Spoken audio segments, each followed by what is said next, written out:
السلام عليكم ورحمة الله وبركاته.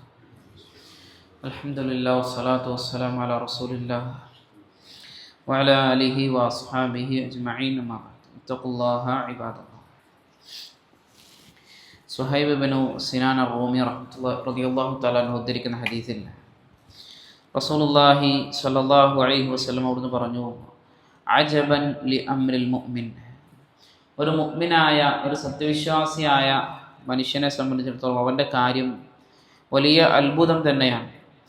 ഇന്ന അംറഹു കുല്ലഹു ഖൈറുൻ, അവൻ്റെ കാര്യങ്ങളെല്ലാം അവന് നല്ലതായിട്ടാണ് സംഭവിക്കുന്നത്.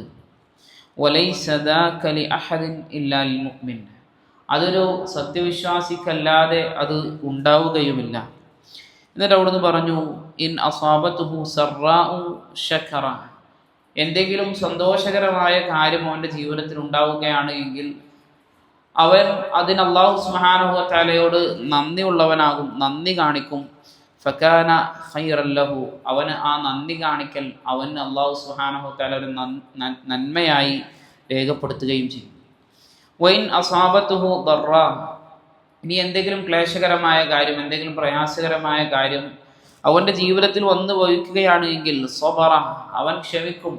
അവൻ എല്ലാ കാര്യങ്ങളും ചെയ്തിട്ടും അവൻ അത് വന്നു ഭവിച്ചിട്ടുണ്ടെങ്കിൽ അത് അള്ളാഹുവിൻ്റെ ഖദറാണ് എന്ന് മനസ്സിലാക്കിക്കൊണ്ട് അവൻ എന്ത് ചെയ്യും, അത് ക്ഷമിക്കുകയും.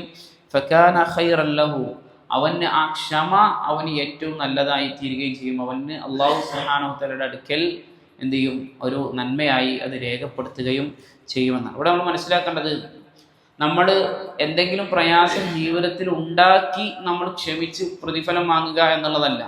നേരെ മറിച്ച് ഒരു മുഅ്മിൻ എപ്പോഴും ആഗ്രഹിക്കേണ്ടതും അവൻ ആലോചിക്കേണ്ടതും വളരെ എളുപ്പത്തിൽ ജീവിക്കാനും അതുപോലെ തന്നെ പ്രയാസങ്ങളില്ലാതെ ജീവിക്കാനും വേണ്ടിയാണ്.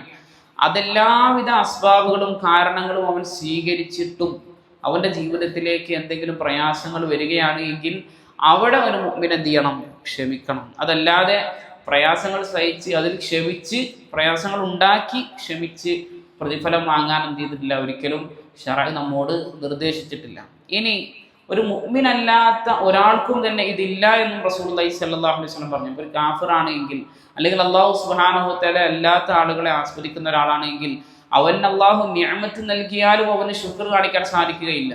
കാരണം എന്തെങ്കിലും ഒരു നിഅമത്ത് ലഭിച്ചു കഴിഞ്ഞാൽ അവൻ ചിന്തിക്കുന്നത് എന്തായിരിക്കും, ഇതിനേക്കാൾ വലുത് വേറൊരാൾക്ക് കിട്ടിയിട്ടുണ്ടല്ലോ, തനിക്ക് കിട്ടാത്ത നിഅമത്തിനെ കുറിച്ചായിരിക്കും അവൻ എന്ത് ചെയ്യുക, ചിന്തിക്കുകയും ആലോചിക്കുകയൊക്കെ ചെയ്യുക. അപ്പോൾ സ്വാഭാവികമായിട്ടും അവർക്ക് എന്ത് ചെയ്യാൻ കഴിയില്ല, ശുക്ർ കാണിക്കാൻ സാധിക്കുകയില്ല. അതുപോലെ തന്നെ ഇനി എന്തെങ്കിലും പ്രയാസമാണ് അവൻ്റെ ജീവിതത്തിലേക്ക് വന്നതെങ്കിലോ അവൻ ഒരിക്കലും ക്ഷമിക്കാൻ കഴിയില്ല. അവൻ അള്ളാഹുവിനെ തന്നെ ചീത്ത പറയുന്ന അവസ്ഥയിലേക്കൊക്കെ, എന്തിനാണ് എനിക്കിത് നൽകിയത്, എന്താണ് ഞാൻ കാണിച്ചത് എന്നുള്ള രൂപത്തിലുള്ള നന്ദികേടിൻ്റെ വാക്കുകളൊക്കെ അവനിൽ നിന്ന് എന്ത് ചെയ്യും, വരും. ഒരു സത്യവിശ്വാസിയാണ് എങ്കിൽ അവൻ അള്ളാഹു നിഅമത്ത് നൽകിയാൽ അവൻ അള്ളാഹുവിനോട് ശുക്റുള്ളവനാകും.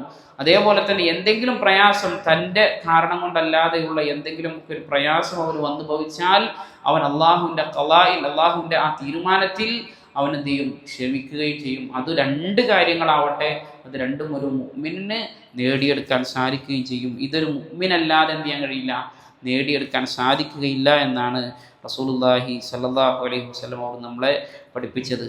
അതുകൊണ്ട് എന്തെങ്കിലുമൊക്കെ ജീവിതത്തിൽ നമ്മുടെ ജീവിതത്തിലേക്ക് കടന്നു വരികയാണ്, നന്മയാവട്ടെ തിന്മയാവട്ടെ, അവിടെ ഇസ്ലാം പഠിപ്പിച്ച രൂപത്തിലായിരിക്കണം നമ്മൾ അതിനൊക്കെ നോക്കി കാണേണ്ടതും. മറിച്ച് ഒരിക്കലും അള്ളാഹുവിന് തൃപ്തിയില്ലാത്ത വാചകങ്ങൾ പറഞ്ഞുകൊണ്ട്, അള്ളാഹുവിന് തൃപ്തിയില്ലാത്ത പ്രവർത്തനങ്ങൾ ചെയ്തുകൊണ്ട് ഒരിക്കലും എന്ത് ചെയ്യാൻ പാടില്ല, പ്രശ്നങ്ങളെ നേരിടാൻ നമ്മൾ പാടില്ല. അള്ളാഹു സുബ്ഹാനഹു വ തആല കാര്യങ്ങളെ കൃത്യമായി മനസ്സിലാക്കാനും അതനുസരിച്ച് ജീവിതത്തിൽ പ്രാവർത്തികമാക്കാനും എല്ലാമുള്ള തൗഫീഖ് നമുക്ക് ഏവർക്കും നൽകി അനുഗ്രഹിക്കുമാറാകട്ടെ. സുബ്ഹാനകല്ലാഹുമ്മ ബിഹംദിക അശ്ഹദു അൻ ലാ ഇലാഹ ഇല്ലാ അൻത അസ്തഗ്ഫിറുക വ അത്തൂബു ഇലൈക്. അസ്സലാമു അലൈക്കും വറഹ്മത്തുള്ളാഹി വബറകാതുഹു.